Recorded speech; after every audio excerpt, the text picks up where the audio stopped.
Dealings with the Dead, number 35. In looking up a topic for my dealings with the dead this afternoon, I can think of nothing more interesting at the present time than Lot's wife and the Dead Sea. I consider Lieutenant Lynch the most fortunate of modern discoverers. He's discovered the long-lost Lady of Lot, the veritable pillar of salt. Well, how would he have known what time period that particular remains is from, or which individual it was?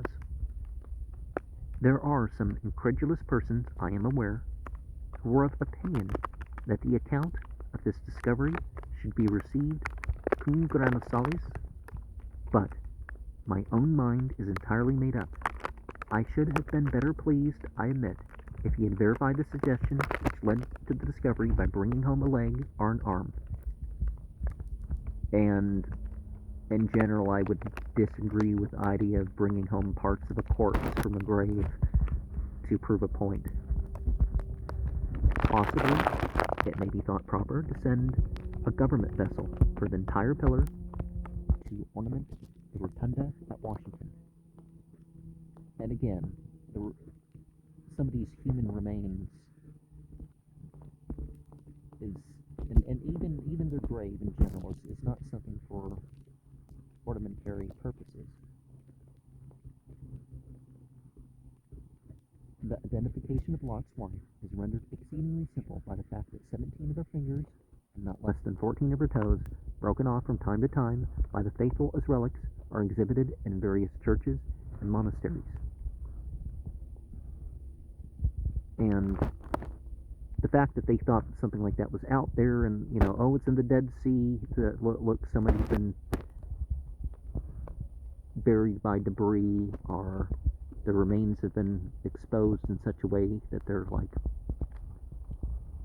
as a pillar, right? Models of these in plaster could readily be obtained, I presume, and an application of their fractured parts to the salt corpse discovered by Lieutenant Lynch would settle the question in the matter employed to test the authenticity of ancient indentures. Besides, everyone knows that salt is a self-preserver and lasting in its character, especially the attic.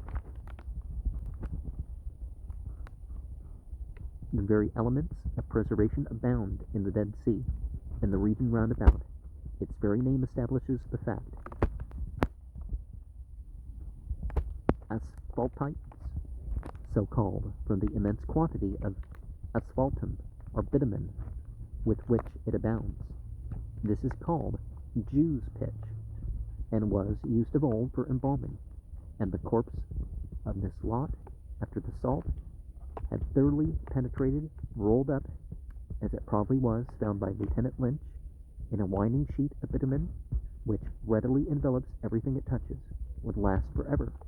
This pitch is often sold by the druggists under the name of mummy. In Judea, with the territory of Moab on the east, and the wilderness of Judah on the west, and having the lands of Reuben and Edom, or Idumea, on the north and south, lies that sheet of mysterious and unfrequented water, which has been called the East Sea, the Salt Sea, the Sea of the Desert, the Sea of the Plain, the Sea of Sodom, and more commonly the Dead Sea. Well, there's actually 10 little villages, but Sodom and Gomorrah kind of summarizes it, right? Not 10. I mean, there were several of them.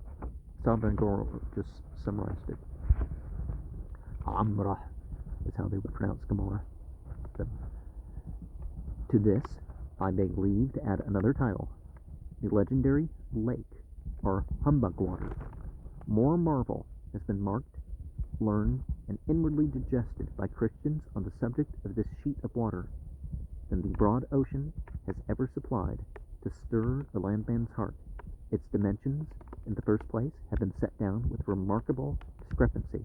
Pliny, Book 5:15, says that longitudine excedit tentum passuum metitudine maxima 15 implet minima sex, making the length 100 miles and the breadth from 25 miles to 6. Josephus estimates its length at 580 furlongs from the mouth of the Jordan to the town of Segor at the opposite end, and its greatest breadth 150 furlongs.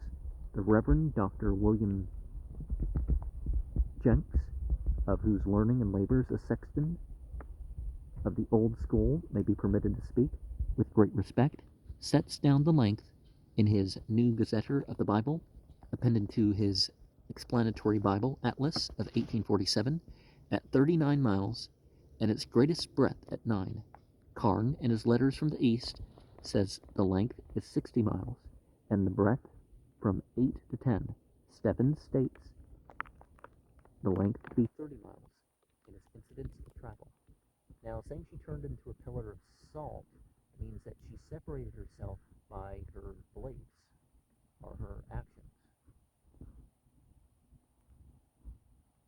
Doesn't mean that she could have been caught up in a blast like everybody else.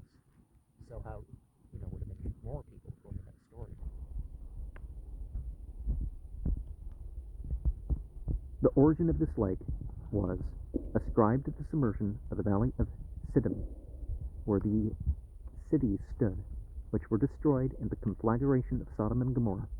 This tremendous calamity or hotchpotch produced, as some suppose, an intolerable stench, and impregnated the waters with salt, sulfur, and bitumen. Pliny, in the passage quoted above, observes, non corpus animalium recipet, no animal can live in it.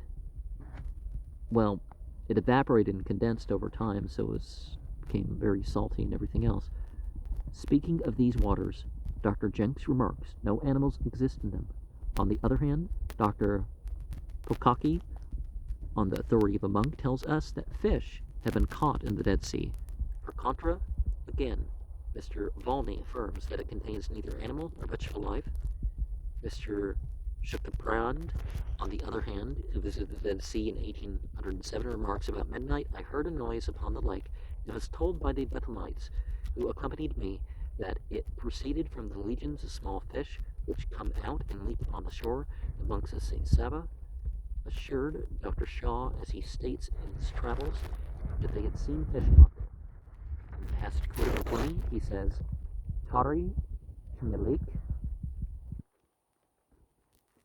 Cluetant Inde Fama Nihil in El Merge. Bulls and camels float upon this lake, hence the notion that nothing will sink in it. It is true that the water of the Dead Sea is specifically heavier than any other, owing to the great quantity of salt, sulfur, and bitumen. But Dr. Pokaki found not the slightest difficulty in swimming and diving in the lake. Sir Thomas Browne, treating of this in his Pseudodoxia, Volume 3, page 341, London, 1835, observes, as for the story, men deliver it variously. Some I fear too largely, as Pliny, who affirmeth that bricks will swim therein. Mundeville goeth further, that iron swimmeth, and feathers sink. But, continues Sir Thomas, Andrew Thevet, in his Cosmography, doth ocularly overthrow it, for he affirmeth he saw a donkey with his saddle cast therein and drowned.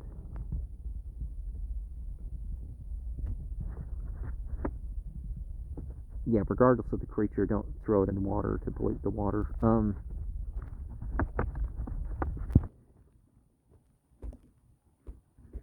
Another legend is equally absurd, that birds attempting to fly over the lake fall stifled by its horrible vapors.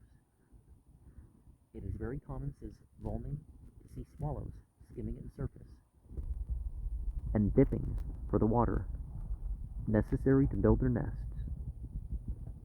Mr. Stephens, in his Incidents of Travel, Volume 2, Chapter chapter 15 gives an interesting account of the Dead Sea and says, I saw a flock of gulls floating quietly on its bosom. It has been roundly asserted that in very clear weather, the ruins of the cities destroyed by the conflagration are visible beneath the waters. Josephus soberly avers that a smoke constantly arises from the lake, whose waters change their color 3 times daily. The waters of Jordan and of the brooks Kishon, Jabbok, and Arnon flow into the Dead Sea, yet produce no perceptible rise of its surface. The influx from these mountain streams is considerable, hence another legend to account for this mystery, a subterraneous communication with the Mediterranean, which would surely make the matter worse, for Dr. Jenks and any other writer states that waters lie in a deep cauldron many 100 feet below the Mediterranean. Evaporation, which is said to be very great, explains the mystery entirely. At the rising of the sun, dense fogs cover the lake. Ciprian says, the first thing I did on alighting was to walk into the lake, up to my knees, and taste the water. I found it impossible to keep it in my mouth.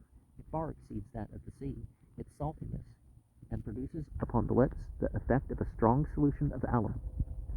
Before my boots were completely dry, they were covered with salt. Our clothes, our hats, our hands were, in less than 3 hours, impregnated with this mineral. The origin of this mineral, says Volney, is easy to be discovered, for on the southwest shore there are mines of fossil salt. They are situated in the sides of the mountains, which extended along the border, and for time immemorial have supplied the neighboring Arabs, and even the city of Jerusalem. Whoever, says Mr. Carn in his letters from the east, has seen the Dead Sea, will have its aspect impressed upon his memory. It is, in truth, a gloomy and fearful spectacle. The precipices, in general, descend abruptly to the lake on account of their height. It is seldom agitated by the winds. Its shores beholds it in superstitious dread. On some parts of the rocks there is a thick, sulphurous incrustation, and in their steep descents there are several deep caverns where the benighted Bedouin sometimes finds a home. The sadness of the grave was on it and around it, and the silence also. However vivid the feelings are on arriving on its shores, they subside for a time into languor and uneasiness, and you long, if it were possible, to see a tempest wake on its bosom, to give sound and life to the scene. If we adopt, says Chateaubriand, the idea of a professor, Michaelis, and the learned Bushing in his memoir on the Dead Sea, physics may be admitted to explain the catastrophe of the guilty cities, without offense to religion. Well, external evidence says that people from Persia and Egypt and stuff said to not go through there because you'll be attacked. A bunch of highway robbers they were. Well, at least that's what they were doing. Sodom was built upon a mine of bitumen, as we know from the testimony of Moses and Josephus, who speak concerning the wells of bitumen. In the valley of Siddim, lightning kindled the combustible mass, and the city sank in the subterranean conflagration. In Calmet's Dictionary of the Bible, Volume 3, Article Lot, it is stated that the Muslimin have added many circumstances to his history. They assert that the angel Gabriel pried up the devoted cities so near to heaven that the angels actually heard the sound of the trumpets and the horns and even the yelping of puppies in Sodom and Gomorrah, and that Gabriel then let the whole concern go with a terrible crash. Upon this, Calmet remarks, romantic as this account appears, it preserves traces of an earthquake and a volcano, which were in all probability the natural secondary cause of the overthrow of Sodom and of the formation of the Dead Sea, Lot's wife, in my next. Now, one of the things that we need to be aware of is that aside from claims of revelation and inspiration are the elaborations of some of the sheikhs. You can't trust something just because it's in Ibn Kathir. Now, there's only a handful of issues with that text. I mean, like 5, really, that people can bring up. still, people take, oh, the cities were overturned, and they stretch into something like this.